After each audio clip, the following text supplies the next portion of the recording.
Hello, welcome to today's lecture. आज 15 अगस्त 2026। सभी को हैप्पी इंडिपेंडेंस डे। तो 14 अगस्त की जो इम्पोर्टेंट करंट अफेयर हैं वो हम इसमें कवर करने वाले हैं। तो शुरुआत हम स्पोर्ट्स के करंट अफेयर से करेंगे। सबसे इम्पोर्टेंट जो स्पोर्ट्स का करंट अफेयर है वो है मॉन्ट्रियल प्रोटोकॉल।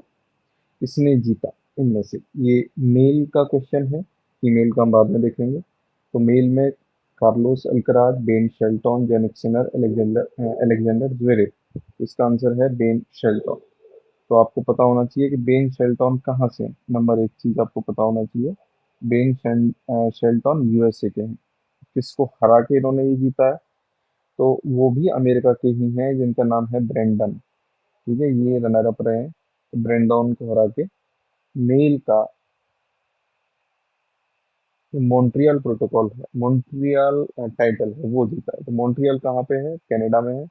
मॉन्ट्रियल प्रोटोकॉल आपने पढ़ा होगा, है ना, क्लाइमेट चेंज से रिलेटेड। वो यहीं पे हुआ था 1987 में। ये भी पूछा जाता है क्वेश्चन। नेक्स्ट, ये एक इम्पोर्टेंट न्यूज आई थी, और इससे कुछ बनने की क्वेश्चन बनने की पॉसिबिलिटी बहुत कम है। Ambani is the richest family, Adani tops among first generation business. सबसे अमीर फैमिली की बात करें तो अंबानी, लेकिन फर्स्ट जनरेशन में जिसने पैसा कमाया है अडानी ने उस पर टॉप किया है। ये Ben Shelton wins Montreal protocol. देखिए, American tennis player Ben Shelton defeated fellow American Brandon Nakashima, पूरा नाम है। मेन का इन्होंने जीत लिया है। ठीक है। और फीमेल की बात करें तो ईगा स्वेटिक, ईगा स्वेतिक, इन्होंने मॉन्ट्रियल टाइटल जीत लिया। ठीक है। तो नाम से कहाँ की लग रही है आपको? ये पोलैंड की हैं, यूरोप की हैं, ये तो समझ में आ गया होगा। ये पोलैंड की है। और फीमेल में रनर अप कौन रहा है? तो एलेना राइबेकिना। ठीक है। Next, consider the following statement about Wimbledon 2026। पहला, Jannik Sinner won the men's single title. Jannik Sinner ने पुरुष एकल खिताब जीता। Alexander Zverev was the runner up.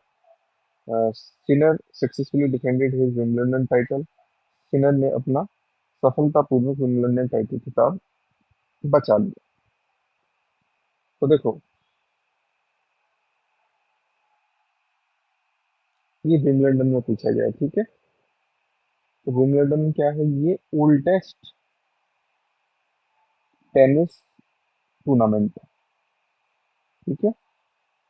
और इस बार वो जेनिक सिनर ने मेल में जीता है। ठीक। और किसको हरा के जीता था? ज्वेरेव को हरा के। ठीक है। तो ये दोनों स्टेटमेंट एकदम ठीक है। तो नेक्स्ट है, Sinner successfully defended his Wimbledon title. क्या ये बात ठीक है? नहीं। Last time, okay, yes, last time भी जेनिक सिनर ही जीते थे, इसमें केवल सिनर है। यस, जेनिक सिनर ही जीते थे।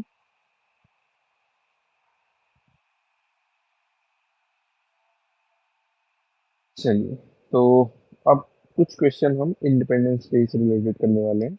तो फर्स्ट है, the Independence Day celebrations 2026 will honour which of the following themes? Ek Bharat Shreshtha Bharat, 150 years of Vande Mataram and Yuva Shakti for विकसित भारत एट 2047, हर घर तिरंगा एंड आत्मनिर्भर भारत, आजादी का Amrit Mahotsav and digital India. इसका आंसर है ये। बड़ा सा आपको लग के ही समझ में आ गया होगा, यही होगा answer, 150 years of Vande Mataram and Yuva Shakti for विकसित भारत 2047।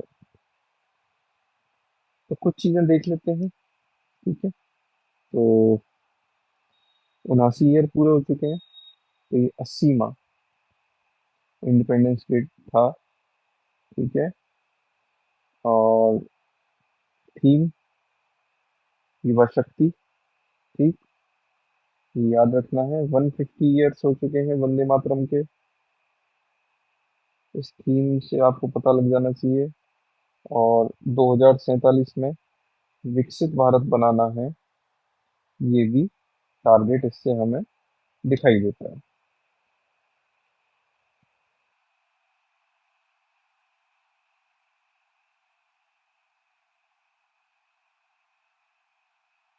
देखो, प्रधानमंत्री के लाल किले पर पहुंचने पर वंदे मातरम गाया जाएगा। इसके बाद वे राष्ट्रीय ध्वज फहराएंगे और देश को पारंपरिक संबोधन देंगे। रक्षा सचिव ने कहा कि इस साल का जश्न युवा शक्ति को भी समर्पित होगा, जिसमें 2047 तक विकसित भारत के निर्माण में युवा भारत के योगदान को मान्यता दी जाएगी। तो एक इवनिंग पहले ही बता दिया जाता है कि क्या क्या प्रोटोकॉल फॉलो होगा। ऑल्दो हर साल एक सेम प्रोटोकॉल ही फॉलो किया जाता है, बट ये ब्यूरोक्रेसी की एक ड्यूटी रहती है कि एक इवनिंग पहले उनको ये बताना होता है। चलिए नेक्स्ट, एक इम्पोर्टेंट बिल है, इसके बारे में पता होना चाहिए।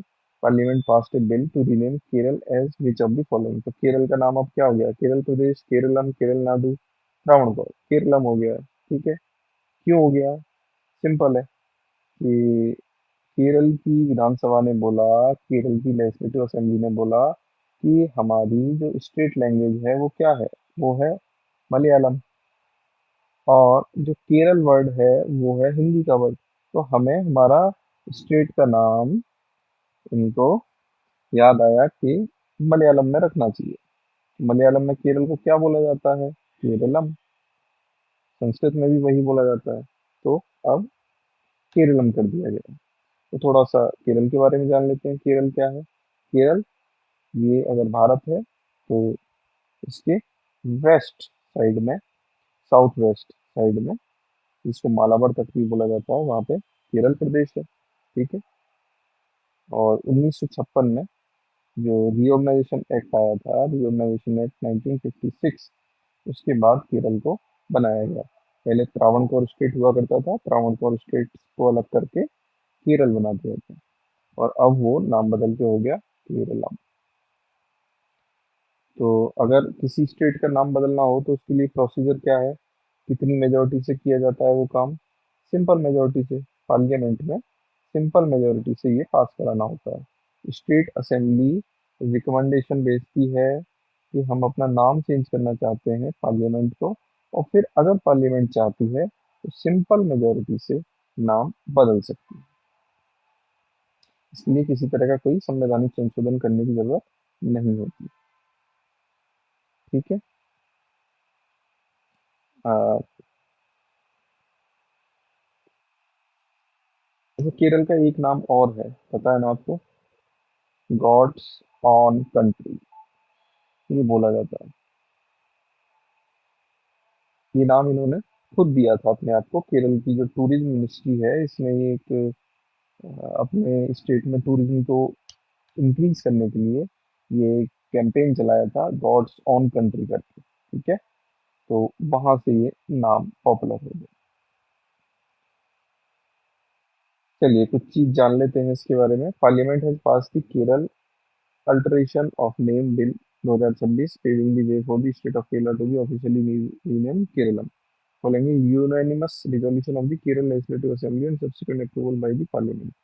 तो सर्वसम्मति से विधानसभा ने ये प्रस्ताव भेजा था संसद में, तो संसद ने भी इसको मंजूरी दे दी। केरलम नाम मलयालम भाषा में राज्य के असली नाम को दर्शाता है और 1920 के दशक के एक्ट केरल आंदोलन से ये शुरू हुई। मलयालम बोलने वालों के लिए एक संयुक्त राज्य बनाने की ऐतिहासिक कोशिश का सम्मान करता है। यह बिल संविधान की पहली और चौथी अनुसूचियों में संशोधन करता है। क्यों? क्योंकि जो फर्स्ट शेड्यूल है उसमें स्टेट्स के नाम दिए हुए हैं, तो वो चेंज करना पड़ेगा, अब नाम बदलना पड़ेगा। चौथी अनुसूची, फोर्थ अनुसूची किसके लिए बारे में है बताइए? फोर्थ जो शेड्यूल है वो राज्यसभा के बारे में है ना? तो राज्यसभा से अलग अलग स्टेट से जो चुन के भेजे जाते हैं लोग, तो अब वहाँ पे स्टेट के नाम लिखे हुए हैं तो वो भी बदलना पड़ेगा। साथ ही अनुच्छेद 31A 290A में भी जरूरी बदलाव करता है, ताकि संवैधानिक और प्रशासनिक रिकॉर्ड में राज्य का नाम शामिल किया जा सके। किसी राज्य का नाम बदलने की संवैधानिक प्रक्रिया, किसी राज्य का नाम बदलने की प्रक्रिया संविधान के अनुच्छेद 3 के तहत आती है। यह अनुच्छेद संसद को नया राज्य बनाने या मौजूदा राज्यों के क्षेत्र, सीमाओं या नामों में बदलाव करने का अधिकार देता है। ठीक है। चलिए नेक्स्ट, इसी के बारे में कुछ क्वेश्चन है केरल के बारे में। Kerala is located on the south western coast of India, बिल्कुल ठीक बात है। The capital of Kerala is Thiruvananthapuram, बिल्कुल ठीक बात है। Kerala share its border with Tamil Nadu and Karnataka, बिल्कुल ठीक बात है। देखो, ये केरल है, ये तमिलनाडु है यहाँ से लगा हुआ, और ये कर्नाटक है। The Arabian sea lies on the west of Kerala. अगर ये केरल है तो इसके वेस्ट में क्या अरब सागर है? बिल्कुल ठीक बात है, यही तो है अरब सागर, ये बंगाल की खाड़ी है, बे ऑफ बंगाल। तो वेस्ट में बिल्कुल ठीक बात है ये। चलिए, एक और important current affair. Where were the Gaj Gaurav awards 2026 conferred during the national celebration of World Elephant Day 2026? विश्व हाथी दिवस 2026 के राष्ट्रीय समारोह के दौरान गज गौरव पुरस्कार कहाँ प्रदान किए गए? तो ये प्रदान किए गए विशाखापट्टनम में। ठीक है, कहाँ है विशाखापट्टनम? आंध्र प्रदेश। ठीक है, और यहाँ पे एक पोर्ट भी है, वाइजैक जिसको बोलते हैं, है ना? बिल्कुल, बे ऑफ बंगाल से लगा हुआ है विशाखापट्टनम।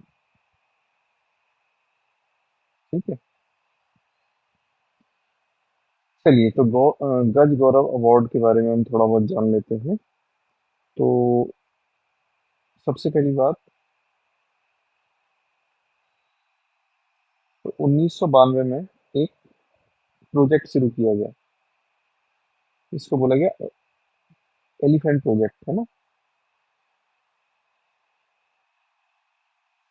ठीक है, तो जो हाथी हैं उनके संरक्षण को लेकर ये टारगेट किया गया था। ठीक है, और गज गौरव अवार्ड कब मनाया जाता है?